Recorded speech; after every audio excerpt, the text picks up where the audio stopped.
Balloon வந்து 3 balloon use பண்ண சொன்னீங்க. ஸோ அந்த 3 பலூனில் ஒரு திருவிழா கடைக்கு போனோம்னு வச்சுங்களேன், குழந்தைங்க கூப்பிட்டு போவோம்.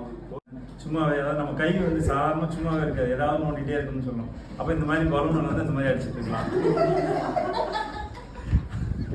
அப்புறம் ஒரு சிலருக்கு வந்து பார்த்தீங்கன்னா அந்த மாதிரி வந்து ஏதாவது மூமெண்ட்ஸ் இருக்கணும்னு நினைக்கும், அந்த மாதிரி இருக்கிற ஓகே. ஒரு சிலர் சும்மா ஏதோ கையில் வச்சுட்டு இருக்கணும், அந்த மாதிரி இருக்கிறவங்களுக்கு இந்த மாதிரி டைப்பு. ஸோ எல்லா டைப் வேணாலும் நீங்கள் யூஸ் பண்ணிக்கலாம். இப்போ 2 குழந்தைங்க போது சண்டை போடுது அப்படின்னா இந்த 2 பலூன் இருக்கு.